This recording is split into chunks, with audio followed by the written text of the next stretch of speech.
We're ready? Okay. Okay, so now we're to part 1B, and 1B is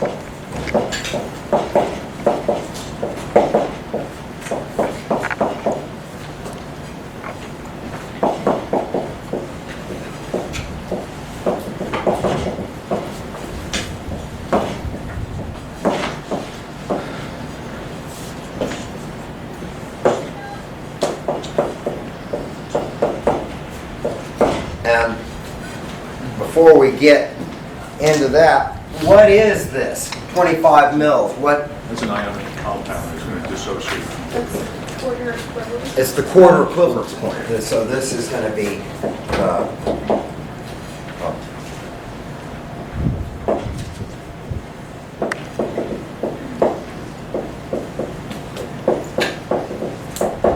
we've added a quarter of a molar equivalent of base to the number of moles of the acid present. Okay, so in fact, did I have that on the question? Did I state that? Oh, I didn't say the quarter equivalence point, but you need to recognize that.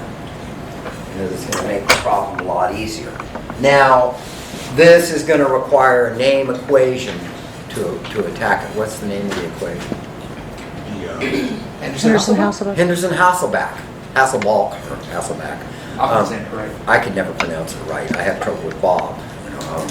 Now, rather than just memorize the equation, which I don't advise anybody do, you want to, the core information that you memorize is, you want to keep that to a minimum basis set and be able to derive the appropriate equation for the appropriate set of circumstances.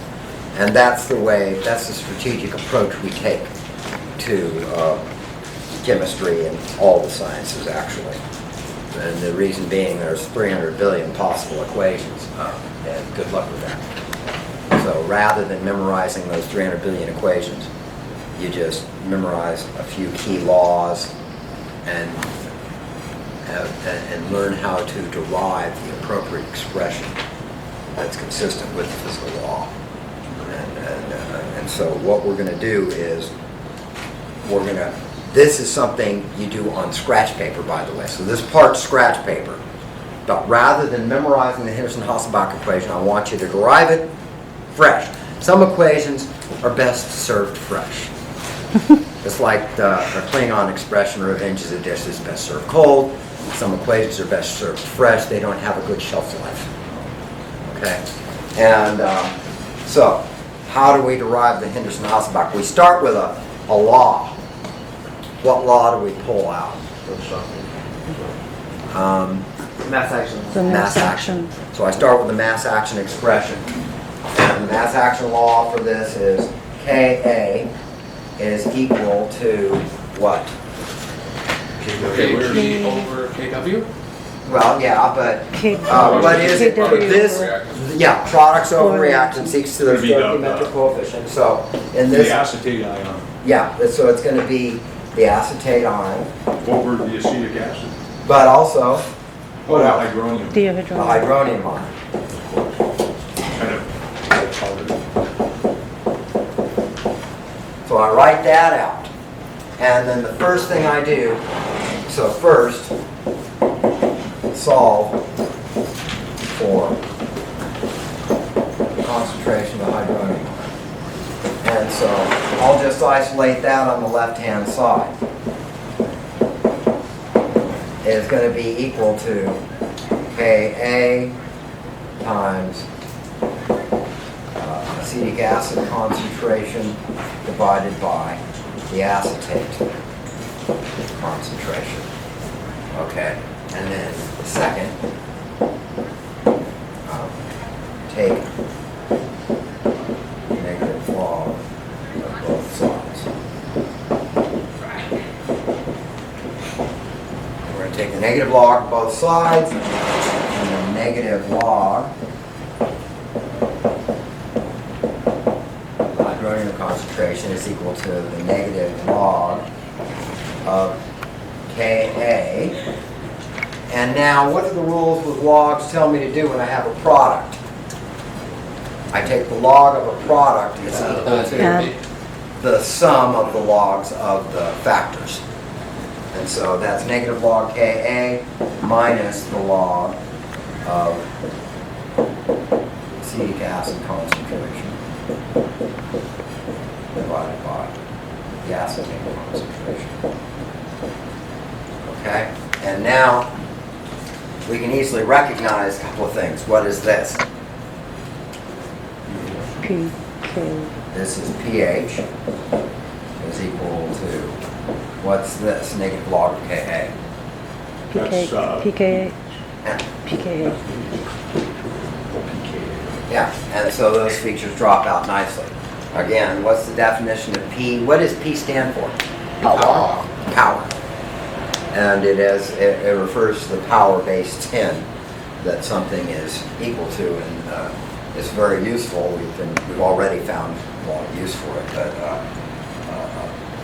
it is the P of anything is the negative log base 10 of that thing. And so now we have the Henderson-Hasselbalch expression, which is pH equals pKa minus the log, in this case, of the acetic acid divided by the acetate. Okay? So armed with this, we can now solve the problem. So all this is scratch paper. And I really heartily advise that you derive it fresh. Because the practice of that derivation, this is the actual skill Yeah. you want to have. Rather than just memorizing some equations for the test and then I ask you a week later then you don't know what it was.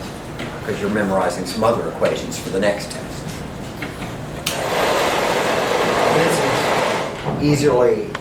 This is more easily accomplished by mortal human beings. So, do it this way. So now we can attack the problem. Obviously, it's going to boil down to, I know the pH, well, I'm solving for the pH, I know the pKa, I just have to find the ratio of the acetic acid to the acetate. And so I'm going to do that in one swell food. Okay? I'm going to take the acetic acid concentration divided by the acetate concentration and solve for that. And this can be done on the paper. And so this is going to turn out to be, I started out with 2.0 molar acetic acid. And I started out with, it was 2.0 molar, and I had how many liters of that? 0.1 liter. 0.1 liter. And now for every mole of base added, I'm going to remove a mole of acetic acid. I'm going to deprotonate that much acid. So it's going to be minus, and how many liters, because it was equal molar base, how many liters did I add? 1025. 0.025 liters. And that is now how many moles of acetic acid are there. Now I have to determine how many liters are there, and what's that going to be equal to? Point seven's going to be 1.5. 0.1 liter plus 0.025 liters. So that's the total volume. So this is the acetic acid concentration, and I want to divide that by the acetate ion concentration. And the acetate ion concentration is, for every mole of base added, I'm generating an acetate ion. And so that's going to be much easier. I start out with the molarity of the base again, or the molarity of the base in this case, and I added how many liters? How many liters of base did I add? 0.025. 0.025 liters. And that's how many moles of acetate ion are present, and that has to be divided by the total volume.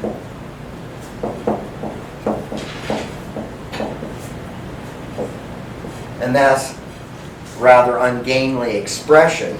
The reason I like to write this out is so I can eliminate most of it, and it simplifies tremendously because the denominators in each expression drops out, the 2 molar drops out, and I'm left with an expression that is 0.1 liter minus 0.025 liters divided by 0.025 liters.